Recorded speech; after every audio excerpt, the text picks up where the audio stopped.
Salut, c'est Alain. Mes amis, le roi est mort. Ouais, bon, vive le roi, ok, d'accord. Mais à part ça, on en fait quoi de l'ancien roi? On va pas l'enterrer dans le jardin quand même. Alors, on le met où? Il y a un endroit prévu ou quoi? Ça serait bien d'avoir un lieu unique où on retrouverait tous les tombeaux des anciens souverains, non? Ça aurait de la gueule. Plutôt que de devoir aller les voir un par un, éparpillés un peu partout. Une sorte de cimetière royal, quoi, où ils seraient en famille, pour l'éternité.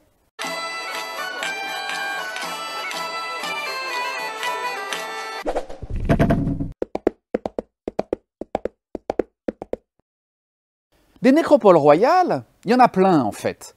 Et les plus célèbres d'Europe sont certainement l'abbaye de Westminster à Londres et celle de Saint-Denis au nord de Paris. Mais tous les rois n'y sont pas enterrés, loin de là. Alors c'est quoi l'idée? On les rassemble les rois ou pas? Et que fait-on de leurs femmes tant qu'à faire? De leurs enfants? L'idée de regrouper les rois n'est pourtant pas évidente au début. Clovis, par exemple, demande à être enterré en l'église Sainte-Geneviève à Paris. À ce moment-là, c'est simplement un souhait du roi lui-même avant sa mort, dans la mesure où il a fait construire l'église sur l'emplacement présumé de la tombe de la Sainte. Et il aurait bien voulu que l'église serve de nécropole aux Mérovingiens, semble-t-il.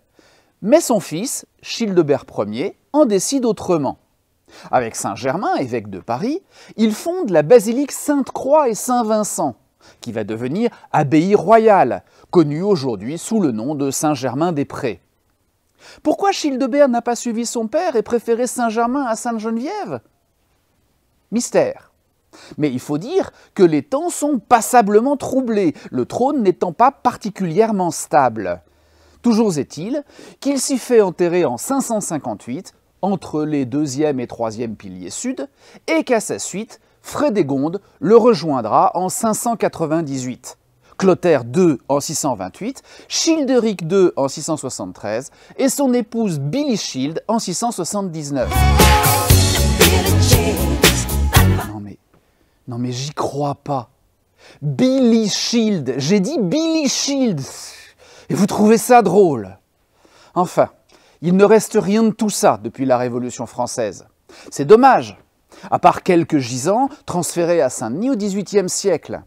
Saint-Germain-des-Prés n'a même plus l'air d'un édifice médiéval. Mais on voit bien que déjà, il n'y a pas vraiment de règles ni de consensus. Et si Germain-des-Prés est la première église où se regroupent les têtes couronnées décédées, c'est loin d'être la nécropole officielle et définitive des rois de France. Et puis vint Dagobert, le bon roi Dagobert, qui n'a jamais mis sa culotte à l'envers. Ça, c'est une autre histoire destinée à se moquer de Louis XVI. Toujours est-il qu'un jour, en marge d'une partie de chasse où il s'écarte de son père, Clotaire II, il s'endort et voit en songe Saint-Denis qui lui demande de l'honorer en échange de sa protection. Cette légende serait à l'origine de l'installation d'un monastère à Saint-Denis, là où le saint aurait été enterré suite à son martyre, et où déjà Sainte-Geneviève aurait fait construire une chapelle. L'emplacement n'est pas anodin et ne sort pas de nulle part. En 1959, on a en effet découvert les restes d'Arégonde, reine des Francs, troisième des 7 épouses du roi Clotaire Ier, et donc arrière-grand-mère de Dagobert. Ça va? Vous arrivez à suivre? Loin de découvrir le site grâce à un simple rêve, Dagobert en avait donc peut-être connaissance par tradition familiale. C'est difficile à savoir. Mais ce qui est certain, c'est qu'à partir de ce moment-là, l'abbaye va prendre un rôle de première importance dans le royaume. Finalement, c'est ce qui aurait pu arriver à Sainte-Geneviève, quand Clovis s'est mis sous la protection de la sainte et s'est fait enterrer dans son église. Mais dans cette histoire, c'est Saint-Denis qui a tiré son épingle du jeu. Après cela, en effet, s'il n'y a toujours pas de règles, l'habitude commence à être prise.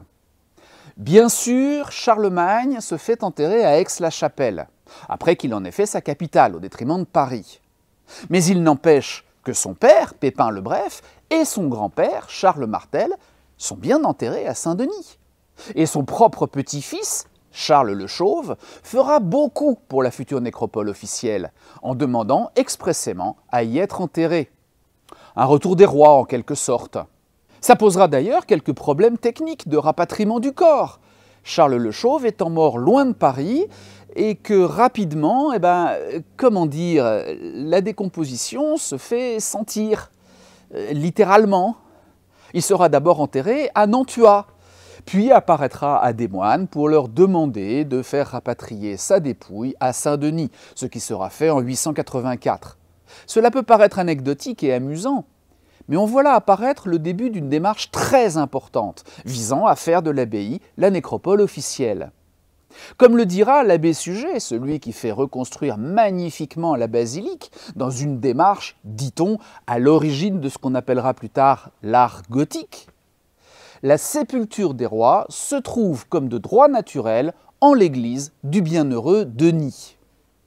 Il fera d'ailleurs carrément la gueule quand il mentionnera dans ses écrits le souhait de Philippe Ier d'être enterré à Fleury. Il est tellement indigné qu'on croirait un mari trompé. Mais pour Suger, si les rois doivent être enterrés là, pas question de monuments grandioses ou d'ostentation, de quelque sorte que ce soit. La raison en est simple. Tout le faste doit être réservé à Dieu et éventuellement à Saint-Denis. Je parle du martyr, pas de l'abbaye. Les pèlerins, nombreux, qui viennent dans l'abbatiale, ne doivent pas être distraits de leur prière à Dieu, ni de la vue des reliques des saints Denis, Rustique, et Éleuthère, ses compagnons de martyrs.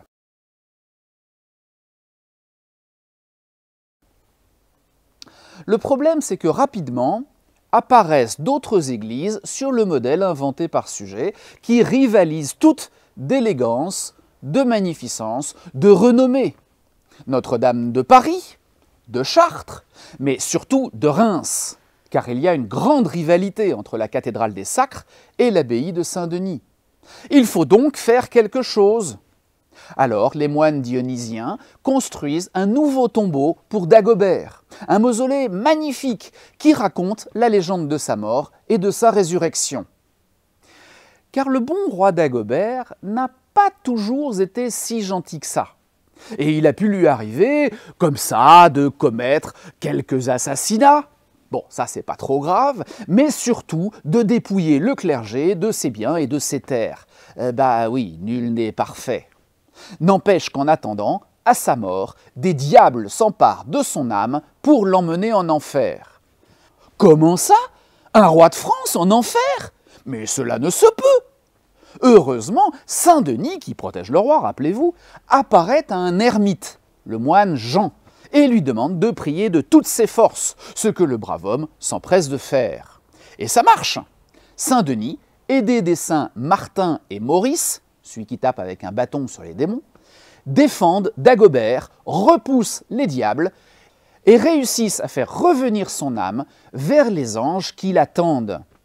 Ceux-ci, entourés de Denis, Martin et Maurice, font alors monter Dagobert au paradis auprès de Dieu. Ouf, on a eu chaud! Vous imaginez? Si Saint-Denis n'avait pas été là, un roi très chrétien en enfer, je n'ose y penser. Elle vous a plu ma légende? Elle nous est rapportée par Hincmar de Reims dans ses Gesta Dagoberti Regis vers 835 et repris par un moine Émoin de Fleury à la fin du Xe siècle. Dans une histoire de France, Historiae Francorum Libri, pour être précis, premiers écrits de ce qui constituera plus tard les grandes chroniques de France. Alors, pourquoi les moines de Saint-Denis ressortent au XIIIe siècle cette vieille histoire? Eh bien, il s'agit d'une vraie opération de lobbying.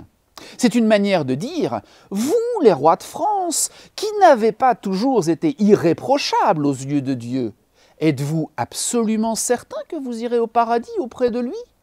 Mais venez donc vous faire enterrer ici, sous la bénédiction de Denis, voyez, ça marche. Il vous protégera, comme il a protégé Dagobert. » Et là encore, ils vont réussir leur coup. À la suite de ça, Louis IX, c'est-à-dire Saint Louis, va prendre une série de mesures extrêmement importantes. 1. Rénover et embellir la basilique, jusqu'à en faire le chef-d'œuvre gothique que nous connaissons aujourd'hui. 2. Faire fabriquer 16 gisants de pierre pour 16 rois et reines de France, carolingiens et capétiens, et les représenter tous beaux, parfaits, en marche vers la résurrection. Il marque ainsi également la continuité dynastique et efface le coup d'État du Capet. Il représente même Charles Martel avec une couronne, lui qui n'a jamais été roi. On assiste bien là à une vraie mise en scène du pouvoir royal, jusque dans la mort. 3. Enfin, il décrète qu'à partir de ce moment-là, Saint-Denis devient officiellement nécropole des rois de France, qui ne pourront se faire enterrer ailleurs. Il précise même qu'elle sera réservée aux rois, à l'exclusion de tout autre. Bon, sur ces derniers points, il ne sera pas suivi, puisqu'on y trouve aussi ses propres enfants, ainsi que du Guesclin, Louis de Sancerre et plein d'autres. En revanche, à part Louis XI, qui refusera d'être enterré là, et Louis XVI, pour des raisons évidentes, tous les rois sont bien à Saint-Denis. Et finalement, même Louis XVI et Marie-Antoinette, que Louis XVIII fera exhumer et déplacer. Mais bon, revenons au Moyen-Âge. Alors, qu'est-ce qui s'est donc passé en France? Parce que ce n'est pas du tout la même chose en Angleterre, par exemple. À Westminster, on a bien des rois, des reines, mais aussi des poètes, des musiciens, des savants. Et puis surtout, on trouve des rois aussi à Windsor, bien sûr, l'autre grande nécropole royale, ainsi qu'à Winchester, Canterbury, Gloucester et ailleurs. Westminster, ça n'est pas la seule nécropole officielle, et le prince Philippe n'y est d'ailleurs pas enterré, ce qui laisse à penser que la reine Élisabeth II ira le rejoindre à Windsor. Mais en France, Saint-Denis est nécropole royale de par la volonté du roi. Ce n'est pas rien. C'est l'aboutissement d'une démarche politique ancienne, de la part des moines de Saint-Denis, qui se placent ainsi au plus proche du pouvoir et verront l'abbé Suger régent de France, ainsi que le trésor de l'abbaye conserver les régalias nécessaires au sacre et l'étendard de Saint-Denis, sans lequel le roi ne part pas en guerre. Je vous l'ai dit, c'est une lutte de pouvoir entre Reims, ville des sacres, et Saint-Denis, plus proche de Paris, et berceau du saint patron des rois de France, et par là même de la France tout entière. Vous me direz qu'en France aussi, il y a d'autres endroits où on peut trouver des restes royaux. C'est vrai, je vous ai parlé de Louis XI et de son caprice de se faire enterrer à Notre-Dame de Cléry. Et il y a les rois postérieurs à la Révolution, pour différentes raisons. Mais si vous cherchez bien, vous constaterez que des églises et abbayes revendiquent le tombeau de roi, comme celui de Philippe III, par exemple, au couvent des Dominicains de Paris, Louis VIII à Saint-André de Clermont et d'autres. Pourtant, Philippe III est bien enterré à Saint-Denis, avec gisant et tout. En fait, c'est seulement son cœur qui est chez les Dominicains. Ça s'appelle la tripartition des corps, je vous explique. Je vous ai bien dit qu'on avait été très embêté pour l'enterrement de Charles le Chauve et qu'on avait été obligé de l'enterrer en cours de route parce que, malgré les précautions, ça sentait trop mauvais. Alors, que fait-on de Saint-Louis, mort du scorbut, c'est maintenant attesté, en août 1270 devant Tunis? En août donc, en Afrique du Nord, avec les intérieurs qui pourrissent même avant la mort. Ouais, mais bon, c'est Saint-Louis quand même. On ne va pas le laisser là, en terre ennemie, non chrétienne de surcroît, lui qui a justement décrété que tous les rois devaient se retrouver à Saint-Denis. Eh oui, mais le retour risque d'être compliqué, avec un cadavre qui pue comme ça. Pardon Saint-Louis, mais bon, c'est vrai quoi. Alors on va le découper en morceaux. On met le cœur de côté, parce que le cœur, c'est l'organe le plus important du corps. Comme dit Henri de Mondeville, chirurgien de Philippe le Bel, c'est lui qui donne à tous les autres membres le sang vital, la chaleur et l'esprit. Il est, ajoute-t-il, au milieu de toute la poitrine, comme le veut son rôle, comme un roi au milieu de son royaume.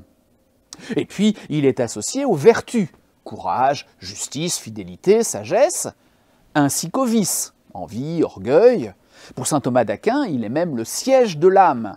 Source de péché, c'est vrai, mais aussi le lieu où la rédemption peut s'obtenir par l'humilité, la pitié, la compassion. Les autres morceaux, on les met dans une grande marmite avec du vin et des épices, et on fait cuire à feu doux pendant plusieurs jours. On récupère alors les os, qui sont la partie noble, celle qui ne se corrompt pas, qui ne pourrit pas, et on les envoie à Paris en grand apparat. Et on a bien fait d'éviter de trimballer le corps en pleine putréfaction, parce que le voyage de retour va quand même durer 9 mois. Ce qui reste, le bouillon, on le filtre et on envoie les chairs et les viscères chez son frère Charles d'Anjou, roi de Sicile. Ce n'est pas tout à fait la première fois qu'on éviscère le corps royal. Je vous l'ai dit, son père, Louis VIII, était passé par là avant lui. Mais à partir de là, ça va devenir une habitude chez les grands de procéder à 3 enterrements distincts. Le corps d'un côté, la partie noble donc, qui pour les rois ira à Saint-Denis, et d'un autre côté, le cœur. Enfin, à part, une 3e sépulture est réservée aux viscères et entrailles. Ça peut paraître glauque, mais l'intérêt est réel. Pour le roi défunt, cela fait 3 lieues où l'on prie pour son âme. Pour le roi successeur, cela fait 3 lieues où le pouvoir royal s'affirme et occupe le terrain. Pour les abbayes qui reçoivent les cendres, ça fait 3 fois plus de pèlerinage, donc 3 fois plus de prestige et d'entrée d'argent. Enfin, je voulais dire, bien sûr, 3 fois plus d'occasions de louer Dieu, rien de plus. Du coup, ça fait 3 tombeaux et donc 3 gisants. Plus petits que le gisant de corps, celui de cœur et celui d'entrailles sont aussi identifiables parce que le personnage tient dans ses mains un petit boîtier en forme de cœur dans le premier cas et une petite bourse en cuir censée renfermer les entrailles dans le deuxième cas. Parfois, les gisants sont remplacés par des urnes, mais bon, ça c'est surtout plus tard, après le Moyen-Âge. Enfin, c'est sympa, non ? Alors que nous reste-t-il de tout ça ? D'abord, des gisants magnifiques qui nous font voyager dans l'art du XIIIe au XVIIe siècle. En France, comme ailleurs, les meilleurs artistes ont été mobilisés pour rendre hommage au roi passé. Le roi est mort, vive le roi! Mais plus que cela, une nécropole royale, c'est à la fois un lieu de mémoire et un lieu d'histoire. À Saint-Denis, de l'histoire du saint lui-même à Napoléon III, presque 2000 ans vous contemplent. En quelques mètres carrés, c'est un voyage dans l'histoire de France qui vous guette, qui vous transporte. Et puis n'oubliez pas que tous les rois y sont toujours. Oh, bien sûr, il y a eu la Révolution française et ses importantes dégradations. Mais nos rois sont toujours là, dans ce qui n'a jamais cessé d'être leur cimetière. Parfois, des visiteurs déposent des roses, font une prière. C'est un musée, bien sûr, mais c'est aussi un lieu de mémoire, un lieu de souvenirs et d'émotions. Si vous n'y êtes jamais allé, n'attendez plus.